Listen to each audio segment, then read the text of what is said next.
सभी को नमस्कार। हमारे पूज्य गुरुदेव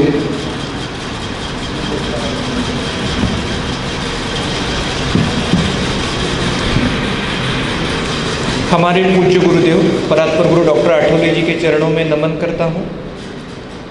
व्यासपीठ पर विराजमान भारत के लोकप्रिय पॉपुलर राजा भैया, इनको नमस्कार। अभी हमने एक सारगर्भित वक्तव्य राजा भैया का सुना और चिंतन की प्रक्रिया आप सभी की हुई होगी। आज सवेरे से हम अधिवेशन में हैं और अब अधिवेशन का ये अंतिम वक्तव्य है। एकमात्र से जो सवेरे से धधकता हुआ यज्ञ कुंड है उसमें पूर्णाहुति डालने के लिए मैं आपके समक्ष खड़ा हूँ। हम सब जानते हैं कि हमने आज यहाँ आके एक छोटा सा संकल्प किया है कि हिंदू राष्ट्र की स्थापना के लिए हम सब एकत्रित कार्य करेंगे। ये कार्य करने में जो अलग अलग बाधाएं हो सकती है उसको हमने समझ कर लिया। आज इस अधिवेशन के बाद आप अपने अपने क्षेत्र में जाएंगे और अपना अपना कार्य भी शुरू करेंगे। हिंदू राष्ट्र की स्थापना किसी एक संगठन का काम नहीं है, किसी एक व्यक्ति का काम नहीं है, यह हम सबका काम है। भगवान श्री कृष्ण जी ने शस्त्र नहीं चलाया था, इसने शस्त्र चलवा के लिया था। वैसे ही हम समाज है, हम समाज का दायित्व है कि हम समाज में जाके हिंदू राष्ट्र की या धर्म की संस्थापना करें।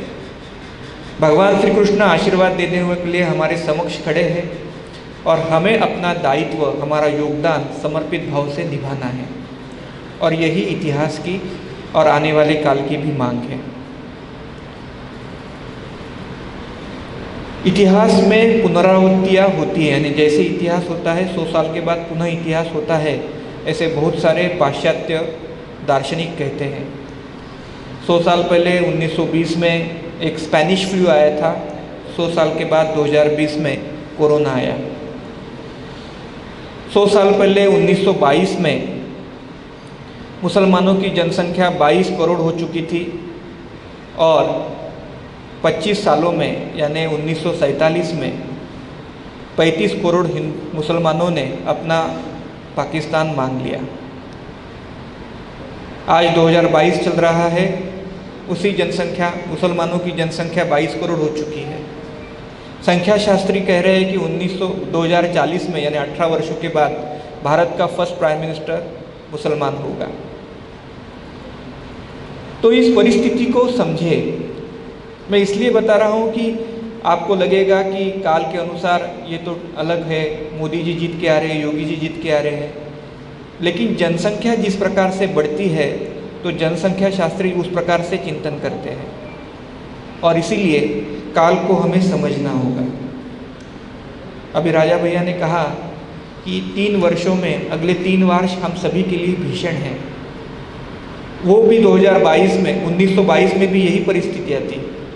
मलबार में आक्रमण हुआ था, जगह जगह पे दंगे हो रहे थे और उस समय वीर सावरकर जी का एक वक्तव्य हुआ करता था, जो दंगों में मरते हैं भारत में वो हिंदू होते हैं। हिंदू शब्द की व्याख्या उन्होंने छोटी सी की थी, भारत में जो दंगों में मरता है वो हिंदू होता है। आज भी हिंदू समाज उसी स्थिति में है, उसी परिस्थिति में है।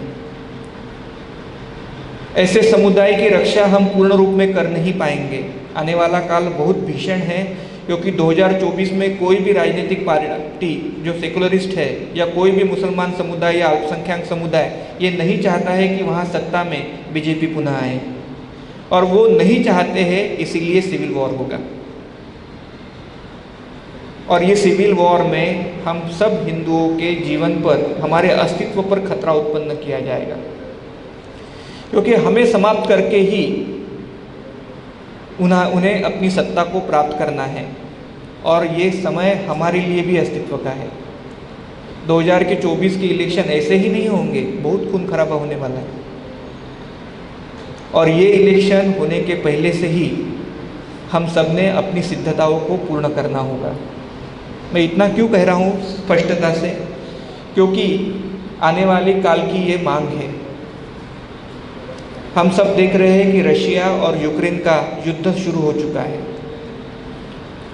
अगले 6 महीने में इसका रूपांतरण महायुद्ध में होगा।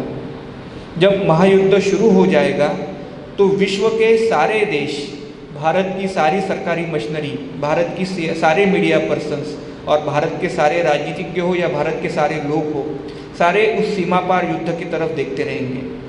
यही समय उनके लिए अवसर का होगा सिविल वॉर के लिए।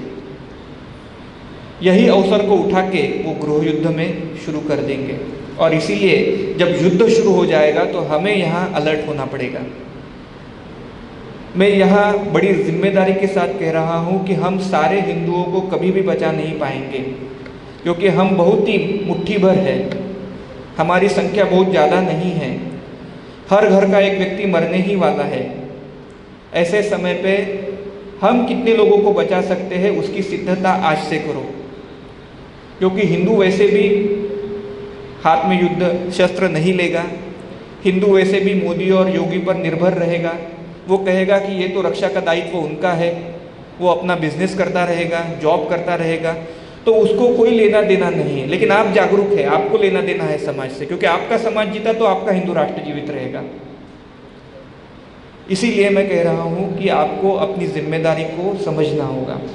कितने हिंदुओं को आप अगले 3 वर्षों में बचा सकते हो, उतने ही हिंदुओं को बचाने का प्रयास करो। सभी को हम बचा नहीं पाएंगे, ये हमारी मर्यादाएं हैं। अब बचाने में भी एक प्रधानता होनी चाहिए कि जो वास्तव में हिंदू धर्म के लिए कुछ अच्छा काम कर रहा है, जिसको बचाने से हिंदू धर्म का उत्थान होगा या हिंदू राष्ट्र के काम में वो आएगा, ऐसे ही हिंदू को बचाओ। जो भ्रष्ट है, पॉलिटिशियन है, उसको बचाने की कोई जिम्मेदारी हम पर नहीं है और निसर्ग ने भी नहीं दी है। तो हिंदू को भी किसको बचाना है ये हमें समझना होगा। जिसमें क्षमता है हिंदू राष्ट्र चलाने की, उसको ही बचाइए, सबको मत बचाइए। ऐसे काल में, आने वाले काल में संकटों की सुनामी आने ही वाली है। जैसे कोरोना महामारी आई, फिर आर्थिक मंदी आई, महायुद्ध होगा, भूखमरी आएगी और फिर गृह युद्ध होगा। एक संकट चलते रहेंगे और इन संकटों में बहुत सारी मनुष्य हानि और वित्त हानि होने वाली है। 2025 में जब हिंदू राष्ट्र की हम कल्पना कर रहे हैं तो वो हिंदू राष्ट्र हमें सहज मिलने वाला नहीं है। बहुत वेदना सहन करके हमें वो हिंदू राष्ट्र मिलने वाला है। लेकिन हमें अपना पुरुषार्थ उस समय इन 3 वर्षों में दिखाने की आवश्यकता है। यदि हमने इस काल में अपना पुरुषार्थ दिखाया तो ही हम हिंदू राष्ट्र के लिए जीवित रह पाएंगे और वो जीवित हिंदू राष्ट्र देख भी पाएंगे। वीरा भोग्या वसुंधरा, जो वीर होते हैं वही वसुंधरा को जो है भोग सकते हैं। सामान्य व्यक्ति को वीरता जिसमें नहीं है वो भोगने के लायक भी नहीं होता है वसुंधरा को, पृथ्वी को। और इसीलिए मैं वीर सावरकर जी का एक वक्तव्य आप सभी को अंत में कहना चाहूँगा कि 70 वर्ष पहले 1947 में जब भारत आज़ाद हुआ था तो वीर सावरकर जी ने कहा था कि हिंदुओं को यदि अपना जीवन स्वाभिमान से जीना है तो वो हिंदू राष्ट्र के रूप में हम जीवित रह सकते हैं। आपने देखा है कि हम आज 2nd क्लास सिटीजनशिप में जी रहे हैं। हमारा कोई अस्तित्व ही नहीं। यहाँ का कॉन्स्टिट्यूशन माइनॉरिटी को कॉन्स्टिट्यूशनली प्रोटेक्शन देता है और बहुसंख्यक हिंदुओं को उन्होंने छोड़ दिया है, कोई कॉन्स्टिट्यूशनली प्रोटेक्शन नहीं है। ऐसे स्वाभिमान का जीवन हमारे पास आज भी नहीं है 70 वर्षों के बाद। तो वीर सावरकर जी कहते हैं कि यदि हमें स्वाभिमान से जीवन जीना है तो हमें हिंदू राष्ट्र के रूप में ही स्थापित होना पड़ेगा। और 1947 में यानी आज वो नहीं हो रहा है तो भी वो कल होगा। आज नहीं तो वो कल होगा। हमारी पीढ़ी ने इस राष्ट्र को हुतात्मा के स्तर पर सीढ़ी पर लाके रखा है। आने वाली पीढ़ी हिंदू राष्ट्र की विजयी वीर होगी।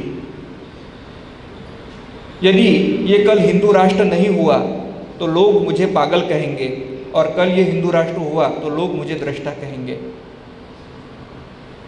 उनका जो गर्भित विचार है वो आज हमारी पीढ़ी के लिए है। यदि हमें विजयी वीर बन के उस हिंदू राष्ट्र को पाना है तो हम उसकी पीढ़ी है, हम सबकी वो जिम्मेदारी है।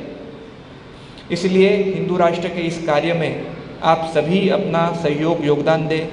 जो मूवमेंट्स में आप काम कर रहे हैं गोरक्षा हो, मंदिर रक्षा हो, लव जिहाद हो, वो मूवमेंट्स चलने दीजिए और उसके साथ साथ हिंदू समाज की रक्षा का दायित्व भी निभाओ और हिंदू राष्ट्र की इस मांग को भी हमें राष्ट्रीय स्तर पर लेके जाना होगा, तभी हमें वो हिंदू राष्ट्र मिलेगा।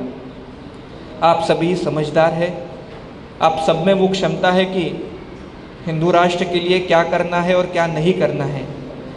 और सबसे महत्वपूर्ण, राजा भैया ने भी हमें सारगर्भित टिप्पणी के द्वारा आने वाले काल की जिम्मेदारी समझा कर दी है। अब हम सब अपना दायित्व समझें और माँ भाग्य लक्ष्मी को साक्षी मानकर हिंदू राष्ट्र के लिए सर्वस्व का योगदान देने का यहाँ संकल्प करें। इतना ही कहूँगा। जय तू जय तू जय तू जय तू।